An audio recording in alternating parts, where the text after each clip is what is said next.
παρακαλώ τις ερωτήσεις σας για τον προπονητή του κύριο Βιτορία. Έλα, Κώστα. Εκεί. Καλησπέρα. Δεν ξέρω, στο προηγούμενο παιχνίδι είχατε αναφερθεί στις αποδόσεις που είχαν δώσει στον Παναθηναϊκό, ενώ στο τρίπι με την ΑΕΚ, που ήταν πολύ χαμηλές, και πάλι ήταν outsider ο Παναθηναϊκός, θεωρητικά τουλάχιστον. Για τη δεύτερη θέση, πόσο εκτιμάω ότι έχουν αλλάξει τα δεδομένα μετά από αυτή την νίκη, το πρώτο δηλαδή. Και το δεύτερο, πόσο σημαντικό πιστεύει ότι είναι για έναν αθλητή να κάνει ένα λάθος και όλο το γήπεδο να φωνάζει το όνομά του. Και αναφέρομαι στην φάση με το Σιώ που έκανε το λάθος και μετά όλο το γήπεδο φωνάζει το όνομά του. Πόσο πολύ βοηθάει την ομάδα και το κλίμα της ομάδας εσωτερικά. Ευχαριστώ Primeiro, uma coisa que o senhor tinha dito na semana passada, essa coisa dessa apostas que era favorito, não sabemos porquê. Hoje também, não sei porquê, mas estava um pouco favorito para ganhar essa segunda posição. Portanto, se o senhor pensa que nesse momento agora essas percentagens têm mudado e nós somos, ou temos uma pequena vantagem para a segunda posição, pelo menos.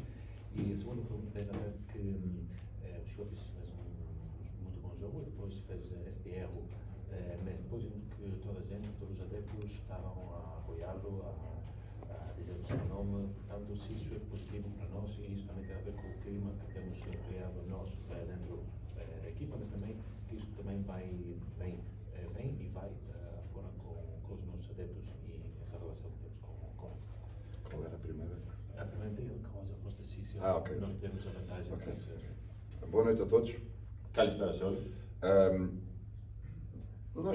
Nós somos profissionais e é evidente que não gostamos quando acima de tudo, somos profissionais e não ligamos muito a isso. Εμείς από τη δικιά μας πλευρά είμαστε επαγγελματίες, οπότε οφείλουμε να μην μας επηρεάζουν τέτοιου τύπου καταστάσεις, όσον αφορά δηλαδή το πρώτο σκέλος, την πρώτη ερώτηση. Mas não gostamos quando não valorizam algumas das coisas boas que nós temos vindo a fazer. Αλλά σίγουρα δεν μας αρέσει και καθόλου να ακούμε, μαθαίνουμε ή να διαβάζουμε ότι δεν δίνουν ουσιαστικά καμία αξία σε αυτά τα οποία έχουμε πετύχει μέχρι τώρα. Quase que nos porem fora de uma luta, isso nós não aceitamos porque não são jogadores quaisquer, não são treinadores quaisquer, neste caso eu e a minha equipa técnica, nem nós somos um clube qualquer. Και αυτό γιατί σίγουρα δεν μας αρέσει να μας βγάζουν ουσιαστικά απ' έξω από αυτήν την μάχη η οποία γίνεται, γιατί και έχουμε πάρα πολύ καλούς ποδοσφαιριστές και έχουμε πάρα πολύ καλό προπονητικό επιτελείο, προπονητή και γενικότερα αντιπροσωπούμε και εκπροσωπούμε μια ομάδα πάρα πολύ σημαντική. Nós tivemos uma série de 17 jogos sem perder. Είχαμε ένα σερί 16 παιχνιδιών χωρίς ήττα. Em 12 jogos ganhamos 11 seguidos. Σε 12 παιχνίδια καταφέραμε και πετύχαμε 11 συνεχόμενες νίκες. Não vi muita gente a jogar tão bem como nós acabámos por jogar em alguns períodos da época.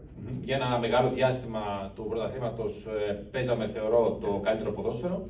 Por isso, é evidente que as pessoas todas têm opinião, mas quando nos faltam ao respeito, aqui não é ninguém em concreto, mas quando nós sentimos essa falta de respeito, isso serve de motivação para nós. Γι' αυτό και βέβαια εννοείται ο καθένας έχει τη δικιά του άποψη, ωστόσο και εμείς από την δικιά μας την πλευρά, όταν ακούμε, διαβάζουμε, μαθαίνουμε όλα αυτά τα πράγματα, νιώθουμε ότι υπάρχει μια έλλειψη σεβασμού και εννοείται ότι αυτό λειτουργεί για μας σαν ένα έξτρα κίνητρο για να αποδείξουμε την αξία μας. Nós estamos num percurso neste clube, eu sei o que é que o clube, na minha opinião, precisa, para nós ainda sermos mais fortes, é todo um processo que tem o seu timing natural. Είμαστε σε μια διαδικασία. Εγώ από τη δικιά μου πλευρά γνωρίζω πολύ καλά τι χρειάζεται η ομάδα για να μπορέσει να βελτιωθεί ακόμα περισσότερο και να πετύχει ακόμα περισσότερα πράγματα. Sobre a questão do Siopis, e passando já a essa parte para possivelmente a seguir haverá uma pergunta sobre o jogo. Όσον αφορά τώρα τον Σιόπι, και δεν θα επεκταθώ περισσότερο για το παιχνίδι, γιατί θεωρώ πως θα γίνει κάποια ερώτηση για να μπορέσω να πω κάτι παραπάνω. Acima de tudo, os adeptos do futebol gostam valorizam quem tem atitude, quem tem postura em campo. E a tolerância acaba por ser maior quando há um erro técnico, que eventualmente possa haver, mas quando em 90 minutos se dá mais do que 100% e se mete todo o coração dentro do jogo. E o Siopis tem representado isso e, portanto, teve um erro que acontece, pode acontecer, não se pode repetir muitas vezes, mas a equipa teve logo a capacidade de suportar e ao mesmo tempo foi gratificante ver os adeptos também a puxar pela equipa, e foi importante nessa altura para nós mantermos a nossa baliza sem sofrer e mantermos esta vitória. Θεωρώ λοιπόν πως κάθε φίλαθλος, οποιαδήποτε ομάδα, σε αυτό που του αρέσει πάρα πολύ να βλέπει στους ποδοσφαιριστές που αγωνίζονται μέσα στον αγωνιστικό χώρο είναι μια μεγάλη διάθεση, μια μεγάλη προσπάθεια, μια πολύ μεγάλη αποφασιστικότητα, πάθος, το να νιώθει ο φίλαθλος απ' έξω ότι ο ποδοσφαιριστής δίνει σε κάθε στιγμή το 100% του. Και θεωρώ πως ο Σιώπης το έχει κερδίσει αυτό με την αξία του, μιας και από την πρώτη στιγμή που βρίσκεται εδώ πέρα το έχει δείξει αυτό το χαρακτήρα και αυτή την αφοσίωση και αυτό το δέσιμο. Και ήταν και για μας πάρα πολύ σημαντικό μετά από αυτό το λάθος, το οποίο μπορεί να το κάνει οποιοδήποτε. Καλό είναι βέβαια να μην επαναληφθούν πάρα πολλές φορές τέτοιου τύπου λάθη. Σε κάθε περίπτωση όμως ήταν πολύ ωραίο να νιώσεις αυτή τη στήριξη από τους φιλάθλους μας, την οποία τη χρειαζόταν όχι μόνο ο ίδιος αλλά και η ομάδα, διότι πάντα όταν δέχεσαι ένα γκολ, κυρίως σε μια εντελώς ανύποπτη φάση, μπορεί να υπάρχει έτσι ένα μικρό αρνητικό αντίκτυπο στην ψυχολογία σου. Ωστόσο, είδαμε ότι όλοι οι φίλαθλοι αμέσως αναγνώρισαν ότι αυτό είναι κάτι το οποίο ήταν κάτι τυχαίο, κάτι το οποίο μπορεί να συμβεί και στήριξαν την ομάδα για να μπορέσει να ανταπεξέλθει στα υπόλοιπα λεπτά του αγώνα και πραγματικά είδαμε ότι η ομάδα κατάφερε με άνεση να κρατήσει αυτό το υπέρ της 3-1. Καλησπέρα, συγχαρητήρια coach. Αρχικά, αν θεωρείτε ότι η σημερινή εμφάνιση του Παναθηναϊκού μέχρι το 60 περίπου πάνω κάτω είναι η καλύτερη εκ των ημερών στο ελληνικό πρωτάθλημα. Και το δεύτερο ερώτημα, ο Παναθηναϊκός, αν θυμάμαι καλά, έχει τελειώσει τη σεζόν με 31 γκολ και στα πλέον σε 3 ντέρμπι έχει βάλει 8. Πώς το εξηγείτε αυτό?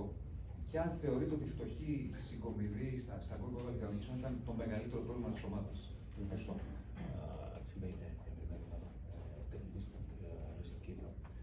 Em primeiro lugar, o senhor pensa que até o momento dos 60 mais ou menos, a nossa equipa tem feito, se calhar, o melhor jogo dos 6 momentos aqui, uma equipa muito bem organizada, uma equipa dominante que estava a ganhar 3-0 com um adversário muito forte. Depois, temos visto que no campeonato nós tínhamos posto 31 golos e agora nos 3 jogos, 3 derbys, temos marcado 8. Portanto, como é que o senhor pode explicar isso? E se o senhor pensa que o facto de nós não marcarmos os golos que podíamos marcar foi aspecto crucial, podemos dizer, no campeonato? Não tenho dúvida nenhuma sobre isso. Primeiro, κατά πρώτο λόγο, ναι, δεν έχω καμία αμφιβολία ότι ένας πολύ σημαντικός παράγοντας που επηρέασε την βαθμολογική μας συγκομιδή στην κανονική διάρκεια του πρωταθλήματος ήταν και το γεγονός ότι δεν μπορέσαμε να πετύχουμε τα γκολ τα οποία θα έπρεπε να πετύχουμε. Αυτό ακριβώς θα επισημάνω, ότι το επιθετικό κομμάτι δείχνει να έχει λυθεί. Η ομάδα βάζει πολλά γκολ στα τελευταία παιχνίδια και με καλούς αντιπάλους. Σήμερα όμως είδαμε για πρώτη φορά απέναντι στην καλύτερη επίθεση του πρωταθλήματος ότι δέχτηκε ένα γκολ από ένα απλό γλίστριμα και σε όλη την άλλη διάρκεια του αγώνα ούτε καν ευκαιρία δεν άφησε τον Πάοκ να κάνει. Δεν θεωρείτε ότι είναι ένα πολύ σημαντικό βήμα αυτό για μια ισορροπημένη εικόνα της ομάδας? Sí, esa cosa que o senhor acabou de dizer também é uma coisa muito importante em termos defensivos, porque é verdade que parece que temos melhorado bastante em termos ofensivos, marcando 2-3-3, mas também vimos hoje que, perante um adversário que é o melhor em termos ofensivos, tem marcado mais golos no campeonato, vimos que eles praticamente não fizeram nada, só tinham esse golo depois do nosso erro grave, que, como o senhor disse, pode acontecer. Portanto, é bem bom também valorizar esse processo defensivo que, com o PAOK, tem acabado fazendo muito bom trabalho em termos defensivos, toda a equipe. Sim, sim, muito. Eu acredito sempre que esta máxima que nós, esta frase que nós utilizamos muito é uma boa defesa, em traços gerais. Uma boa organização defensiva ganha campeonatos, um bom ataque ganha jogos. E, portanto, não há equipa nenhuma que não consiga, que esteja no topo, se não tiver uma boa organização defensiva. E depois, em determinados momentos, tem que haver os jogadores, que são aqueles ases de trunfo, que a qualquer momento podem ganhar um jogo. Mas esta organização defensiva tem que estar sempre presente nas equipas que são de topo. E, portanto, nós melhorámos, tivemos que estancar esses resultados menos positivos que acabámos por ter e com golos feridos. E agora, a equipa, ao estar mais estável, basta termos 2 centrais que são os mesmos, os laterais a trabalhar que são o mesmo, a posição 6 também ser a mesma jogador e vai-se ganhando rotinas. E obviamente que os resultados são mais fáceis de se alcançar. Mas eu concordo que a organização defensiva tem sido uma boa base para aquilo que é o nosso sucesso em termos de resultados. Ναι, θα συμφωνήσω μαζί σας ότι η βάση είναι η αμυντική μας οργάνωση, η βελτίωση της αμυντικής μας οργάνωσης, η οποία έχει αποτελέσει αυτή τη βάση για τα θετικά αποτελέσματα τα οποία έχουμε πετύχει στα ντέρμπι αυτά. Και αυτό γιατί είναι κάτι το οποίο πάντα το λέω ότι το έχω σαν αξίωμα, ότι θεωρώ πως μια καλή έτσι, αμυντική λειτουργία είναι αυτή που σου κερδίζει πρωταθλήματα, ενώ μια καλή επίθεση μπορεί να σου κερδίσει κάποια συγκεκριμένα παιχνίδια. Αν δηλαδή δεν είναι και τα δύο πράγματα παρόντα, πολύ δύσκολα θα βρεις μια ομάδα top η οποία να βρίσκεται στις πιο ψηλές θέσεις της βαθμολογίας που να μην έχει μια πάρα πολύ καλή αμυντική λειτουργία. Θεωρώ πως αυτό το κάναμε εμείς και το πετύχαμε κιόλας σε αυτή την τελευταία περίοδο, έχοντας πάλι κάποιες συγκεκριμένες σταθερές, όπως είναι το δίδυμο των στόπερ ή δεξιός οπισθοφύλακας, αριστερός οπισθοφύλακας, μαζί με την θέση του αμυντικού χαφ που είναι και επίσης πάρα πολύ σημαντική. Οπότε αυτοί οι 5 ποδοσφαιριστές, σύν τον τερματοφύλακα βέβαια, όσο το δυνατόν περισσότερο παίζουν μαζί, τόσο περισσότερο βελτιώνονται και μαζί με αυτούς βελτιώνεται και η συνολικότερη έτσι, αμυντική μας λειτουργία και αυτό μετά δίνει την αυτοπεποίθηση στους παίκτες οι οποίοι παίζουν μπροστά να μπορούν να γνωρίζουν ότι είμαστε αρκετά σταθεροί πίσω, έχουν πάρα πολύ μεγάλη συνοχή πίσω, οπότε μπροστά θα βρούμε την ευκαιρία για να μπορέσουμε να πετύχουμε τα γκολ που χρειαζόμαστε. Reparem só nisto, só para terminar esta ideia. Nesse período em que nós não estivemos tão bem, o Tino teve 12 jogos fora, salvo erro, 12 ou 14 jogos fora. O Vagenidas teve duas lesões entretanto que obrigou-nos a mexer. A saída do Arão, que teve uma série de jogos fora, coincidiu com a entrada do Siopis, mas houve mudança. O próprio guarda-redes, o Drago, teve também um outro problema, que acabou por não dar esta continuidade que nós estamos agora. E uma defesa precisa de estabilidade e nós não a conseguimos ter nesse período. E, portanto, é evidente que nós não falamos muito nisto, mas agora vimos que as defesas, quando estão mais estáveis, mais sólidas, mais coesas e mantêm rotinas, fica mais fácil. Οπότε θεωρώ πως πραγματικά αυτή η συνοχή, η σταθερότητα, το να μπορεί να έχεις δηλαδή την αμυντική σου γραμμή συν τον αμυντικό σου χαφ μαζί όσο περισσότερο καιρό γίνεται, είναι σίγουρο ότι θα βελτιώσει την αμυντική σου λειτουργία. Και εμείς στα παιχνίδια τα οποία δεν πήγαν τόσο καλά, είδαμε ότι ο Τιμ παραδείγματος χάρη ήταν εκτός για αρκετό χρονικό διάστημα. Μετά είχε κάποια μικροπροβληματάκια και ο Βαγιανίδης, το δεξιός οπισθοφύλακας. Ακόμα και ο τερματοφύλακας μας σε μερικές περιπτώσεις είχε κάποια ζητήματα. Ο Αρά, ο οποίος ήταν στην αρχή του πρωταθλήματος, από τότε που ήρθα, ο βασικός μας αμυντικός χαφ, είχαμε μετά την αλλαγή του με τον Σιώπη, που και πάλι μέχρι να μπορέσει να μπει ο Σιώπης και να μάθει τους συμπαίχτες του, και αυτό πήρε κάποιο χρόνο. Οπότε θεωρώ πως αυτή τη στιγμή η ομάδα έχει αυτή την αμυντική σταθερότητα που ζητάμε.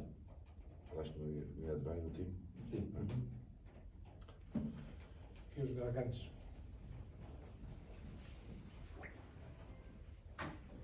Κύριε Βιτόρια, καλησπέρα και συγχαρητήρια για την νίκη. Απέναντι σε ΑΕΚ και ΠΑΟΚ, δύο από τις καλύτερες ομάδες στην Ελλάδα, ο Παναθηναϊκός έχει βάλει 6 γκολ, σχολιάσετε την αποτελεσματικότητα. Εγώ θέλω να σταθώ στο ψυχολογικό κομμάτι.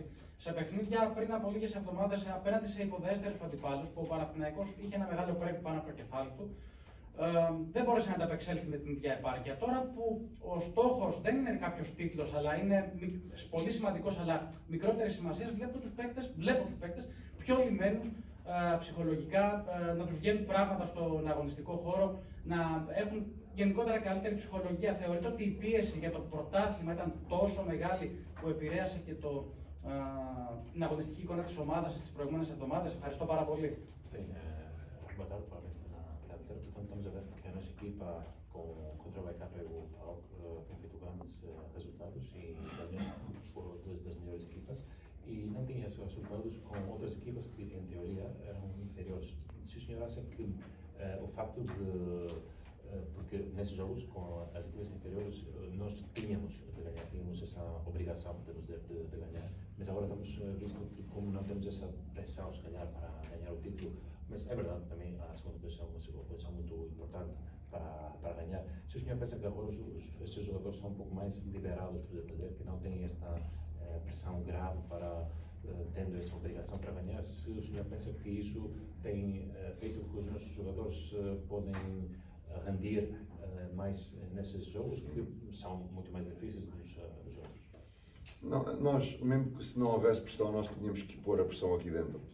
Θεωρώ πως ακόμα και δεν υπήρχε πίεση απ' έξω, όσον αφορά πάνω χάρη τη διεκδίκηση του τίτλου, εμείς από τη δικιά μας πλευρά είμαστε και πρέπει να είμαστε πάρα πολύ απαιτητικοί με τον εαυτό μας, οπότε θα βάλουμε η ίδια πίεση στον εαυτό μας. Eu confesso que quando nós acabamos um jogo e já comemorámos a vitória com o EK, com a AEK e depois, logo a seguir, mas o jogo mais importante vai ser com o PAOK. E agora acabamos este amanhã e vamos pensar já o jogo mais importante. E tem sido assim ao longo do campeonato inteiro. Να δούμε εγώ πως πραγματικά σε κάθε περίπτωση, σε κάθε αγώνα που περνάει, π.χ. παίξαμε τώρα με την ΑΕΚ την προηγούμενη αγωνιστική, κερδίσαμε και αμέσως την επόμενη στιγμή είπαμε: ωραία, τώρα το πιο σημαντικό παιχνίδι είναι το επόμενο παιχνίδι με τον ΠΑΟΚ. Τώρα που κερδίσαμε, λέμε πάλι το πιο σημαντικό παιχνίδι θα είναι το επόμενο παιχνίδι με τον ΠΑΟΚ και το Σέρος. Οπότε πάντα υπάρχει αυτή η διαδικασία και το να νιώσουν οι ποδοσφαιριστές ότι ο επόμενος αγώνας πάντα είναι ο πιο σημαντικός.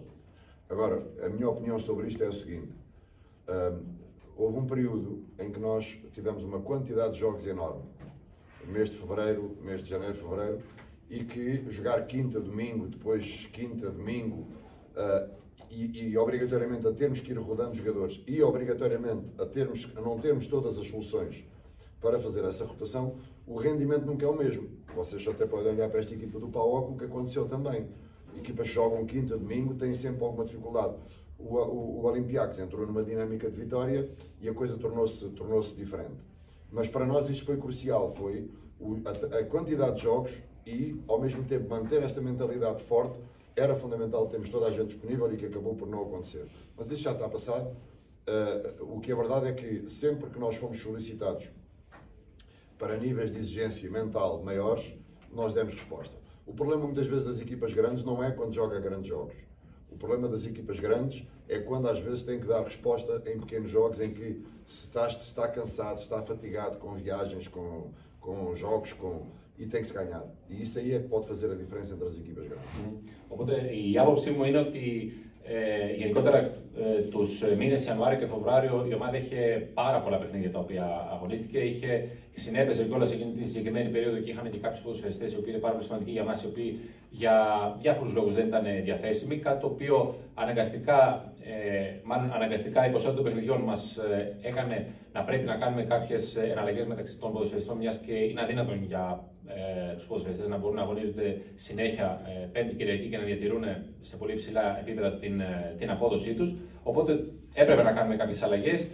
Συνέπεσε και το γεγονός ότι είχαμε κάποιους τραυματισμούς και δυσκολίες, κάτι το οποίο δυσκόλεψε σε μερικές περιπτώσεις μαζί με την κόπωση, ταξίδια και διάφορα άλλα ζητήματα τα οποία επηρέασαν την απόδοση της ομάδας, η οποία ακόμα και έτσι θα μπορούσε να έχει κερδίσει κάποια παιχνίδια στα οποία δεν πήρε το επιθυμητό αποτέλεσμα, αλλά σίγουρα δυσκόλεψε στο να μπορέσει να διατηρήσει η ομάδα σε πάρα πολύ ψηλά επίπεδα την απόδοση. Συγχαρητήρια για την νίκη. Ο Παναθηναϊκός μέχρι πριν από 2,5 μήνες είχε εξαιρετική απόδοση. Ήταν μια ομάδα που πήγαινε πάρα πολύ καλά και έπαιζε και μπάλα και πριν αποτελέσματα. Μετά έκανε αυτή την αγωνιστική κοιλιά, η οποία συνέπεσε με τραυματισμούς δύο βασικών ποδοσφαιριστών στο κέντρο της άμυνας, του Γκετβάη και του Πάλμερ Μπράουν. Ο Παναθηναϊκός αναγκάστηκε σε πολλά παιχνίδια να παίξει με λύσεις ανάγκης, δηλαδή έχει παίξει ο Φικιάη, έχει παίξει ο Μαξίμοβιτς σαν στόπερ, έχει παίξει ο Αράο που δεν είναι στόπερ. Θεωρείτε ότι αυτό ήταν σημαντικό για τα άσχημα αποτελέσματα, δηλαδή έπαιξε σημαντικό ρόλο αυτό το πρόβλημα με τους τραυματισμούς των δύο κεντρικών αμυντικών στην πτωτική πορεία του Παναθηναϊκού. Γιατί τώρα βλέπουμε ότι με τον Γκετβάη στα καλά του και με τον Νίκασον η ομάδα τα πηγαίνει καλά. Também é verdade, como o senhor disse, que tendo alguns problemas nos centrais, como era o Guilherme, muitas vezes a equipa e o Eric também, que também estava a jogar muito bem, temos visto que a equipa depois tinha muitas vezes de jogar com jogadores que ou não era a sua posição, como foi o caso do Arão ou do Maximovic, ou com jogadores que não tinham tanta experiência, como foi o caso do Vicai. Portanto, o senhor acha que isso, esses problemas que tinha principalmente o Guilherme, foram um fator muito decisivo nos resultados não tão bons que tínhamos no mês de fevereiro? E se agora que o Guilherme está bom e está a jogar muito bem com o Ederson, isso tem melhorado muito a nossa organização defensiva e isso dá confiança aos jogadores que estão a jogar na frente para poder ter essa estabilidade em termos defensivos? Eu não diria que foi o maior, a questão maior, mas diria que foi muito importante. Εντάξει, δεν θα έλεγα ότι το μεγαλύτερο μας ζήτημα, αλλά σίγουρα ήταν και αυτός ένας σημαντικός παράγοντας. Porque não foi o não ter o time, foi, por exemplo, obrigar o Eric a jogar 5 ou 6 jogos seguidos, quando estava praticamente há 1 ano e meio, 2 anos sem fazer jogos a sério. E faz de repente em 5 jogos, porque não tínhamos outro central, faz 5 jogos ou 6 seguidos com um intervalo de tempo muito curto e depois se lesiona. Αυτό το οποίο έγινε δηλαδή είναι ότι όταν ο Γετβάη τραυματίστηκε, ο Έρικ ο Μπραμ πήρε την ευκαιρία του. Ωστόσο, το γεγονός ότι ουσιαστικά ήταν ένα χρόνο εκτός αγωνιστικής δράσης, δυσκόλεψε πάρα πολύ τα γεγονότα, μιας και αναγκάστηκε να παίξει 5 συνεχόμενα παιχνίδια, κάτι το οποίο έβγαλε έναν τραυματισμό. Ao mesmo tempo que corremos imensos riscos com o Ingui, porque o Ingui acabou por jogar jogos consecutivos no limite das lesões, mas como nós não tínhamos outra solução, no sentido, quando foram os jogos das competições europeias, em que depois os jogadores estavam inscritos, era o Arão e o Tino, e que não estavam prontos. Eu mesmo no jogo na Fiorentina lá, nós não pudemos praticamente usar ainda o Tino, o Jedvaj, portanto, e corremos demasiado riscos. Não diria que isso foi o ponto determinante, mas foi um ponto muito importante para a nossa não termos tanta coesão defensiva. Foi esta rotação e mexermos nesses jogadores que acabou por desmontar um bocadinho este castelo que nós tínhamos bem montado. Και από την άλλη, βέβαια, το γεγονός ότι διατρέξαμε πραγματικά πάρα πολύ μεγάλο ρίσκο τραυματισμού και για τον Ίγκασον, διότι σε κάποια περίοδο ουσιαστικά έπαιζε Πέμπτη Κυριακή non-stop και ήταν πραγματικά στα όρια του στο να συμβεί κάτι. Ευτυχώς δεν συνέβη. Και είδαμε ότι π.χ.